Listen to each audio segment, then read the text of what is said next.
Hello everybody. It's a pleasure to have you all here today for our webinar, the 2025 Scaling Formula, B2B Strategies for Direct Selling Leaders. I'm Jithasree, Business Strategy Consultant at Epixelwebinarseries.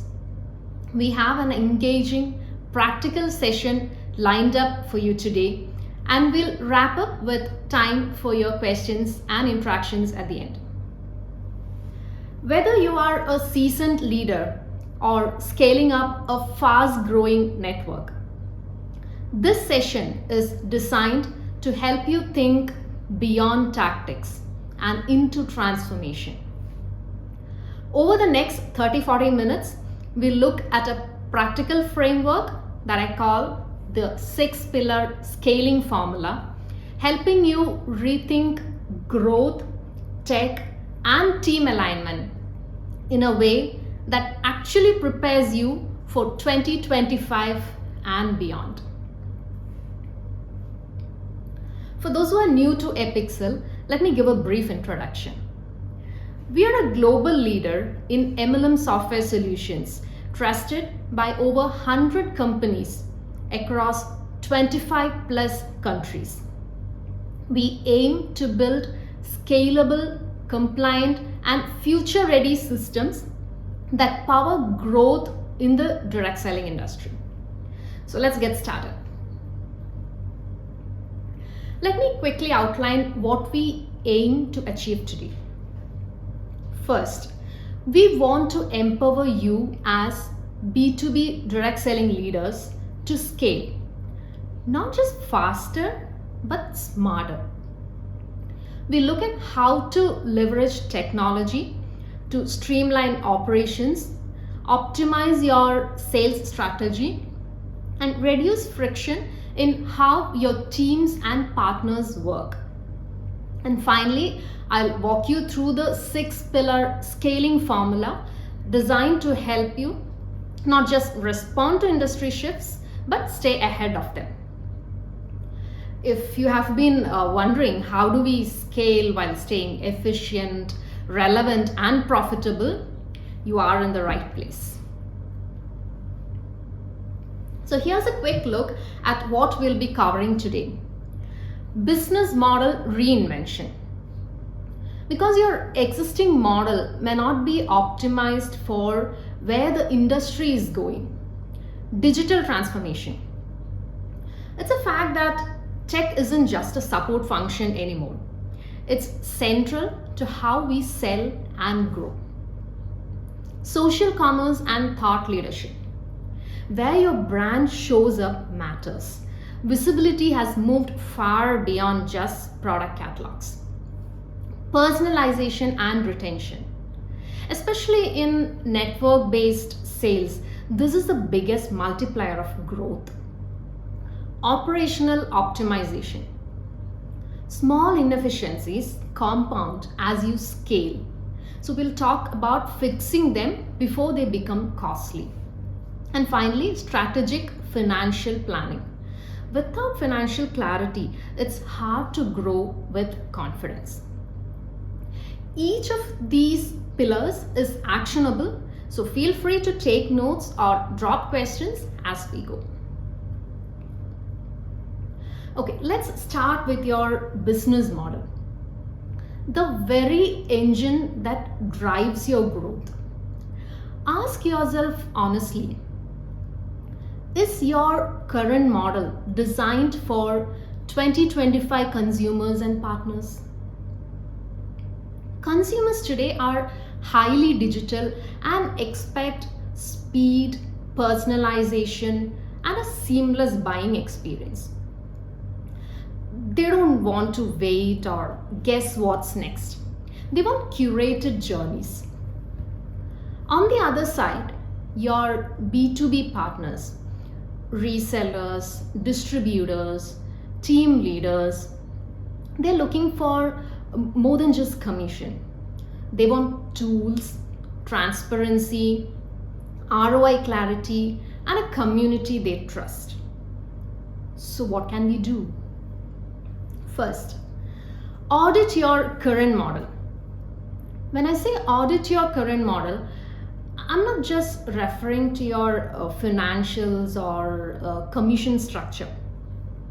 I mean, taking a hard, honest look at your entire business model, especially from the perspective of today's digitally empowered partner and customer. Look for areas where it's too rigid, too manual, or not aligned with partner expectations. The goal of this audit is to identify which parts of your model are still serving you and which parts are slowing you down, frustrating your teams, or holding back growth. Some questions that you can analyze, for example, is your onboarding process still manual or document heavy? Can new partners sign up, understand their dashboard, and access training within the first 10 minutes? Are your incentives aligned with your actual growth strategy? Are team bonuses encouraging long-term activity or just front-loaded signups? Are your customers treated differently than partners, or is everyone just dumped into the same flow? Is there a retention model like subscriptions or auto ship to keep customers coming back? Are you relying too much on in-person meetings or outdated platforms? Do your partners have the digital tools to sell through WhatsApp, Instagram, or live video? This kind of analysis can be done in a 1-week internal sprint involving leaders from sales, tech, support, and even top field leaders. It's not just about fixing pain points, it's about aligning every part of your business to be future ready. Now, once you have audited your model, one area that often needs a serious overhaul is your loyalty program, both for your customers and your B2B partners or sales leaders. Loyalty in 2025 is no longer about points or discounts. It's about creating a reason for people to stay engaged and grow with you emotionally, financially, and professionally. There are pure transactional loyalty programs like buy 5 get 1 free, which works short term but doesn't build brand advocacy or retention. These models are easy to copy and they don't create a differentiation. People stay with brands where they feel seen, recognized, and part of something bigger. For example, points for reviews, social shares, birthday gifts, or unlocking free shipping after 3 months of continuous subscription.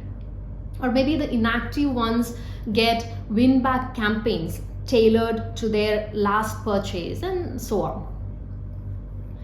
For B2B partners and leaders, introduce tiered recognition based on activity and leadership, not just sales volume. This builds a sense of achievement and aspiration. And reward consistency. For example, reward those who hit smaller targets consequently over 6 months. This encourages reliable performance, not just spikes. Create non-monetary rewards like monthly features in newsletters or personalized thank you videos from founders. Emotional loyalty beats cash in many cases. So the goal here is to create a model that's agile, digital first, and value driven. It is not just to keep people around, it's to build a system where they are invested in the brand, feel recognized, and see a clear path for growth, whether that's in income, personal identity, or lifestyle value. Moving on, the next pillar is digital transformation, but not in the usual vague buzzwordy way. We are talking about becoming truly enterprise ready through smart modular tech. Use tools like CRM, ERP, and e-commerce platforms that should integrate but remain flexible. Let me give you an example of one of our enterprise clients, a fast growing direct selling brand in the wellness space operating across North America. When we first engaged with them, they had tried to build everything in one monolithic system: MLM commissions, customer e-commerce, inventory, partner onboarding, and even basic accounting, all housed in a single custom built backend. On the surface, it sounded efficient, one system to rule them all. But in practice, it created chaos with faulty commission calculations, lagged onboarding process, etc. So we helped them restructure everything into a modular tech stack. Their e-commerce store was moved to Shopify Plus for flexibility and speed. ERP and inventory were migrated to Zoho Inventory. Accounting was cleanly managed through QuickBooks, and we built a robust commission engine to handle complex plan rules and bonuses. Each system now does what it is best at, and they all talk to each other through APIs instead of competing or crashing. This increased commission accuracy, reduced onboarding time, and created seamless order processing. Another smart approach is to segment your funnels. The journey for a partner is very different from a typical customer. They need distinct touch points and incentives. These two groups, the end users or customers and partners or distributors, are not interchangeable. And treating them the same way leads to confusion, poor conversion, and a high drop-off rate. Customers want a smooth shopping experience, fast delivery and clear pricing, loyalty rewards and offers, and help with products, not with a compensation plan. So you should have clear CTAs like buy now, subscribe and save, product first messaging, retargeting ads for abandoned carts, customer service bots, etc. On the other hand, partners, they want a compelling value proposition to join your network, a clear understanding of earning potential, simple onboarding and guided training, a sense of purpose and community.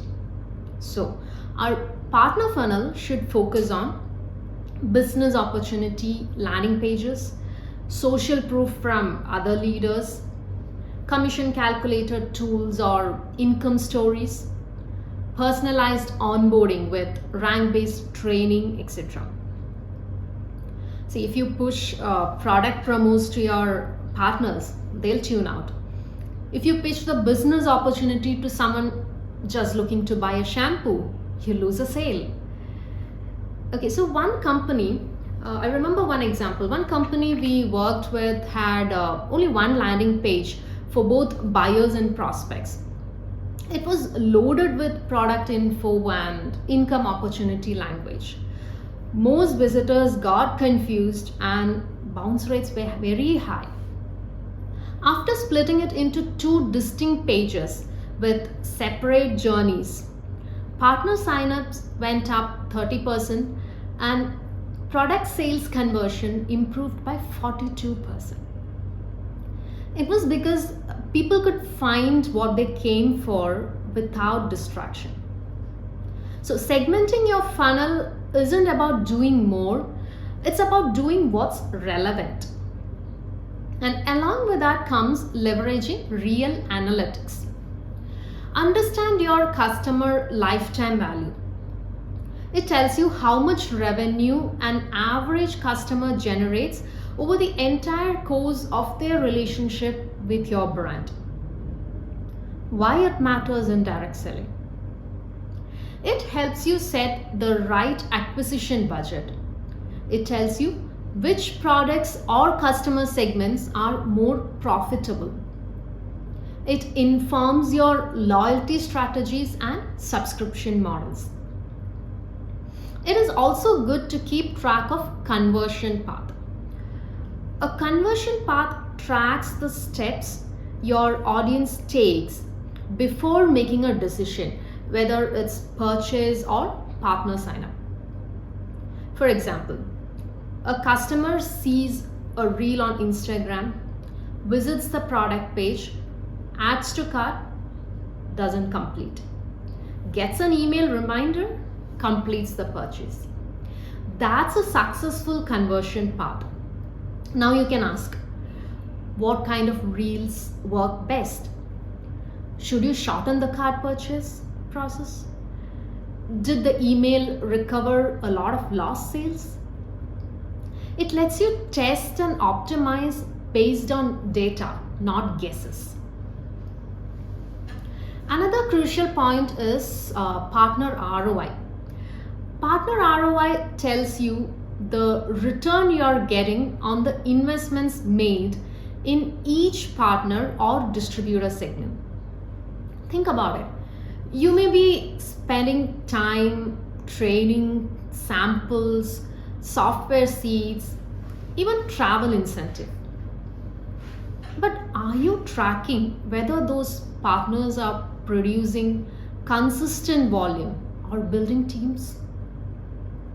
See, every dollar you invest should have a traceable return, whether it's in partners, campaigns, or content.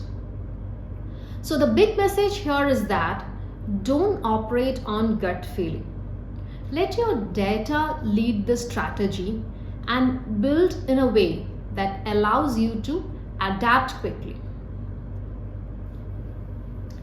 The next pillar is about smart channels. Scaling isn't just about being everywhere. It's about showing up where it counts. So where should your brand focus its energy in 2025? The truth is, not all channels deliver equal value. Firstly, social commerce is exploding. If e-commerce was phase 1 of online selling, then social commerce is phase 2, where the purchase happens right inside the conversation, the feed, or the video stream. It's about selling where people already are, not where you hope they'll go. It merges content, conversation, and checkout into a single seamless experience through tools like live shopping, shoppable reels, and direct-to-cart Instagram posts.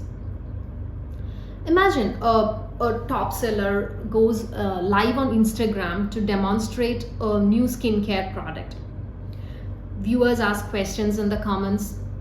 Products appear as clickable links during the live, and orders come in instantly. It removes the friction of switching apps or logging into a store. Moreover, it feels natural, not salesy. For the B2B side, thought leadership matters.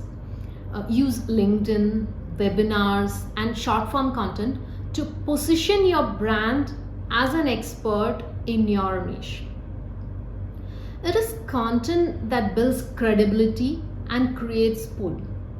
For example, a LinkedIn post on why most MLMs fail and what we did differently. It is for sure to bring people to you because they see you as a voice worth listening to. Finally, as a smart channel, build out affiliate ecosystems. With proper performance tracking, these partnerships become scalable sales engines. Think of your channel strategy as your growth infrastructure and build it intentionally. Moving on, personalization and retention form the next pillar. This pillar can make or break long-term growth, and here's what's driving success now. AI assisted journeys. From product recommendations to follow-up sequences, the only way to deliver personalization consistently, intelligently, and in real time across thousands of customers and partners is through AI assisted journeys. Instead of sending the same messages to everyone, the system learns what each person wants, when they want it, and how they prefer to engage, and responds accordingly. Another point is subscription and reorder models, especially for wellness, beauty, or daily use products. These models aren't just a trend, they are a growth engine. They offer your customers convenience, your partners consistency, and your business predictability. For example, a smart reorder model is where a user who bought shampoo, let's say 30 days ago, gets an email or WhatsApp message asking, "Are you running low? Reorder now with 10% off." This increases retention and turns transactions into relationships. Personalization also requires CRM segmentation by role. Not all users in your ecosystem are the same. Your top sellers need different messaging than new customers or inactive members. You can create dynamic segments such as active sellers with 3+ recruits, or customers with 2+ orders but no reorder in 60 days, new partners less than 15 days old, or leaders in a specific region. Then you trigger automated flows based on these roles, each tailored to where they are in their journey. Each role has different needs, and when you speak to those needs, you keep them longer. In a nutshell, retention isn't just about emails and loyalty points. It's about feeling seen, understood, and valued. And in a relationship-driven business like direct selling, this is where you win big or fall behind. So keep in mind, retention is the real revenue multiplier. Let me reiterate, retention is the real revenue multiplier. Moving on to the 5th pillar. Let's talk about something often overlooked: operations. No matter how strong your front-end strategy is, if your back-end processes are inefficient, it limits your growth. Start with lean audits. In fast-growing businesses, especially in direct selling, operational clutter builds up quietly. Lean audits don't require fancy consultants or 6-month timelines. You can conduct a lean audit in 1 week with a cross-functional team and just a whiteboard. Use a simple 3-step process. Choose one key process like onboarding or shipping. Draw every step involved, including who does what. Ask, where are we losing time or effort? What steps feel unnecessary, confusing, or repetitive? Then use tools like CRM automation, AI chatbots, or SOPs to remove unnecessary steps and reassign tasks to the right team or tool.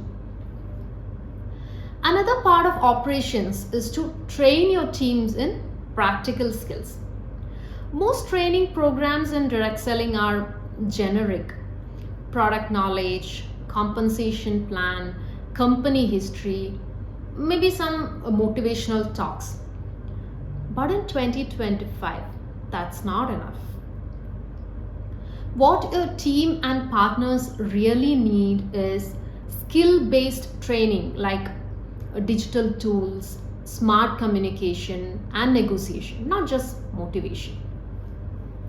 For example, for new sellers, you train on how to give a 60-second product pitch or how to handle FAQs and objections with confidence.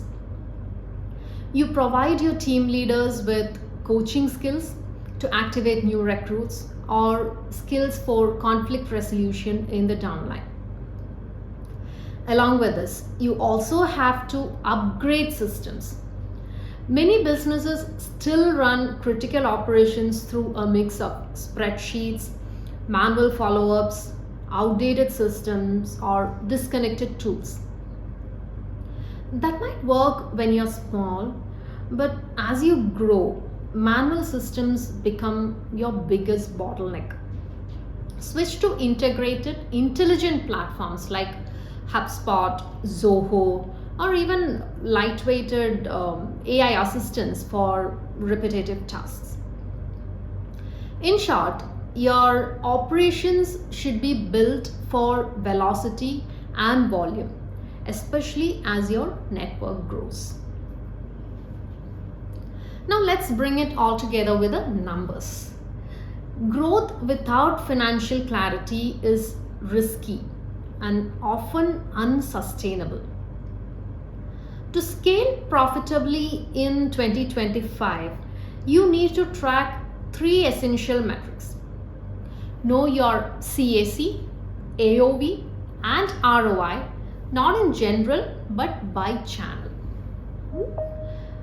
CAC, or customer acquisition cost, tells how much it costs you to bring in one new customer. You can then compare it with your customer's lifetime value.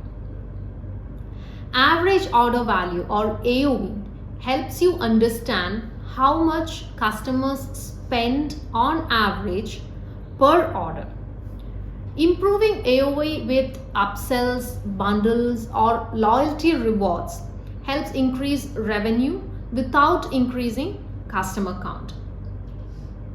For calculating ROI, or return on investment, consider the multiple acquisition or sales channels you use, like Instagram ads, partner referrals, WhatsApp campaigns, live webinars, or LinkedIn organic. Each one should be evaluated for ROI because not all channels deliver equal value. Budget is an important keyword in financial planning. When we say budget innovation, we are not just talking about moving numbers around in Excel. We are talking about rethinking your entire approach to spending and investing. The best performing companies are no longer just budgeting for operations. They are budgeting for experimentation, AI adoption, automation, agility, and scale. Make room in your budget for innovation, for pilot programs, AI tools, maybe even AR-based selling experiences. In 2025, innovation isn't optional, and your budget needs to reflect that. When you do financial planning, always forecast outcomes. No matter how well you plan, real business growth rarely happens in a straight line. There are surges, slowdowns, market shifts, unexpected wins, and sudden costs. That's why smart financial planning must include scenario-based forecasting, and plan not for one outcome but for three. Best case, mid case, which would be your expected or most realistic, and the worst case. Clarity in financials gives you confidence to scale and course correct when needed. So we have went through all the 6 pillars, and to wrap it all up, 2025 isn't about working harder. It's about working smarter, faster, and more strategically. Systems and tech will outperform hustle, especially when scaling across regions and roles. And leadership today means being a digital native builder, ready to adapt, test, and evolve. If you focus on these 6 pillars, you'll not only grow but build a brand that thrives in change. So with that note, I would like to move on to the question and answer session. Please drop your questions in the chat, and I would love to hear your thoughts or challenges, and I'll answer as best as I can. Okay, so I already have a question in the chat box. Let me read it out. What's a simple starting point for digital transformation? Okay, I would say start with your partner journey. That's where digital transformation brings the most ROI. A few points you could consider: automate onboarding, add a smart CRM with segmentation, use AI chatbots for support, and even digitize your training content. From there, layer in analytics and marketing automation. Don't try to do all at once. Just modernize what impacts the field the most. I hope that clarifies your question. Let me read out the next question that has come in. How do we balance automation with the personal touch in direct selling? Good question. Automation, as you know, should enhance, not replace the human touch. You can use automation for follow-ups, training reminders, reorder nudges, or even CRM tagging. But keep human interactions for things like coaching, relationship building, and even handling complex objections. And that's what we call a hybrid sales model. Tech-backed, but people first. Here's another question that has come in. We already use a CRM and ERP. Why do we need a modular tech stack? Yeah, many companies use all-in-one systems, but these can become rigid or chaotic.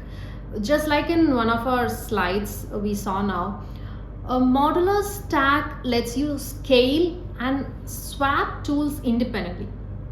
For example, updating your e-commerce layer without disrupting your MLM back office or ERP.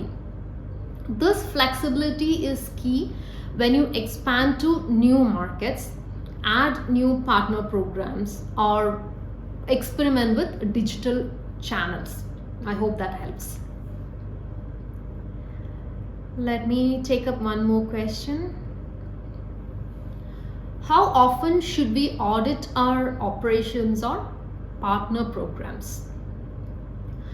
I would say at least twice a year, but the better approach is rolling mini audits every quarter, especially as you scale. You can have regular audits of onboarding journeys, fulfillment SLAs, commission errors, tech adoption, etc. It'll keep your system lean and future ready. All right, with that, let's wind up the session for now. In case there are more questions, we'll be in touch with you personally. Hope this session gave you some real clarity on how to scale smarter in 2025. At the end of the day, it's all about better systems, better tools, and bolder thinking. I'm sure you would turn your growth plan into action. Thank you once again for staying with me through this webinar. Wishing you all a wonderful day ahead. Thank you.